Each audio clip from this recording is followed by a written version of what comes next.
बिहार में जंगल राज एक बार फिर से मुद्दा बन गया है, लेकिन इस बार जंगल राज को मुद्दा विपक्षी पार्टियां बना रही हैं।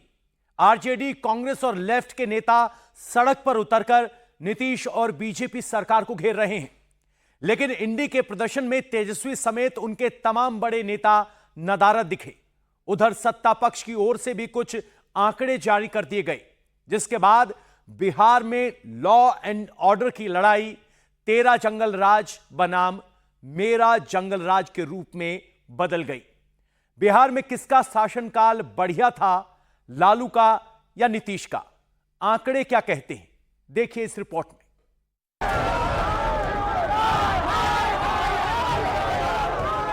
बिहार में अपराधियों का तांडव हो रहा है। अपराधियों के तांडव से बिहार करा रहा है। क्या नरसंहार के दिन लौटा आप चाहते हैं? क्या चाहते हैं कि अपहरण उद्योग का दिन आ जाए? देश की जनता जानती है कि 2005 के पहले उनके क्या कारनामे थे। बिहार में जिस जंगल राज के मुद्दे पर लालू यादव की सत्ता गई, अब लालू की पार्टी उसी जंगल राज के मुद्दे को पकड़कर 25 में वापसी की तैयारी कर रही है। साथ में इंडी के दल भी जुड़ गए हैं।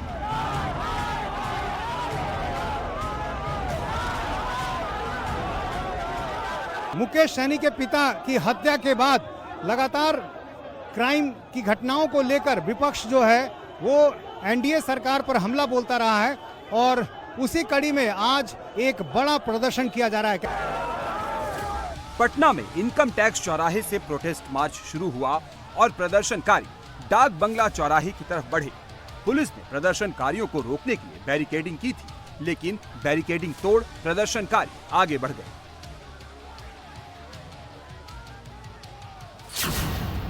क्या बिहार में अपराधी बेकाबू हो गए? क्या सुशासन के मामले में फेल साबित हो रहे हैं नीतीश बाबू? लोकसभा चुनाव में मिले बूस्टर डोज के बाद इंडी गठबंधन एक्टिव है। बिहार में अगले साल विधानसभा चुनाव है, ऐसे में विपक्ष यहां हर एक मुद्दे को कैश कराने में जी जान से जुटा है। इस बीच विकासशील इंसान पार्टी के मुखिया मुकेश सहनी के पिता जीतन सहनी की हत्या के बाद लॉ एंड ऑर्डर पर नीतीश सरकार को घेरने के लिए विपक्ष को बड़ा मुद्दा मिल गया।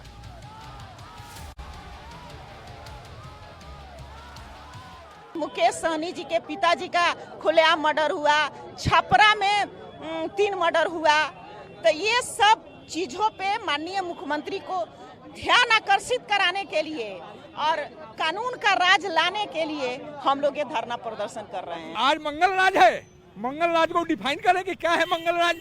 मंगल राज क्या है? अगर मंगल राज यही है कि मंत्री के पिता की हत्या हो जाए, डेली हत्या हो जाए, डेली बैंक लूट हो, यही मंगल राज है।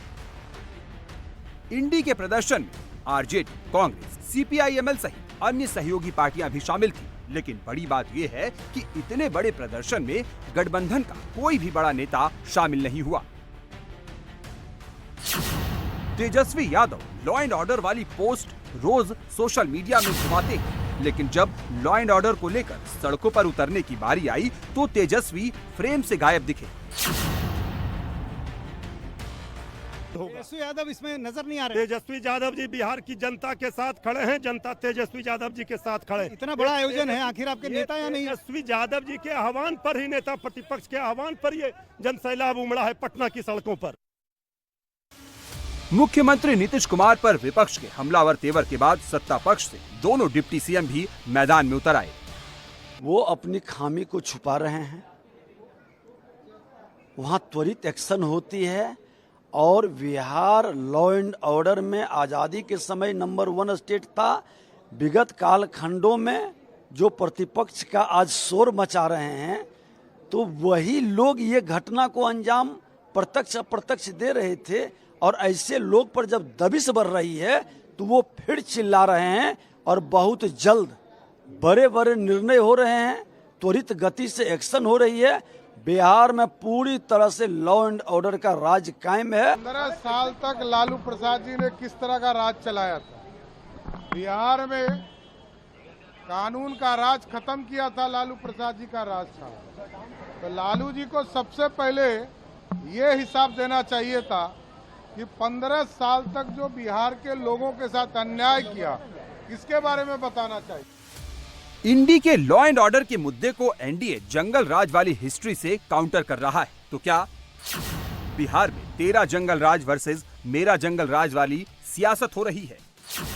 क्या सच में बिहार में अपराध का आंकड़ा पहले के मुकाबले बढ़ गया है? हर सवाल का जवाब देंगे, लेकिन उससे पहले बता दें कि बिहार में लॉ एंड ऑर्डर के मसले को खुद नीतीश कुमार मॉनिटर कर रहे हैं। लॉ एंड ऑर्डर को लेकर नीतीश ने समीक्षा बैठक में अधिकारियों को सख्त निर्देश दिए हैं। जीतन सहनी मर्डर केस में भी एक्शन जारी है। साथ ही विपक्ष के लॉ एंड ऑर्डर वाले नैरेटिव की पोल खोलने के लिए आंकड़े भी हाजिर हैं। बिहार में पिछले 24 सालों के दौरान हत्या की दर घटकर आधी हो गई है। 2001 में प्रति 1 लाख आबादी पर हत्या की दर 4.4 थी, जो 2024 में घटकर 2.1 हो गई है।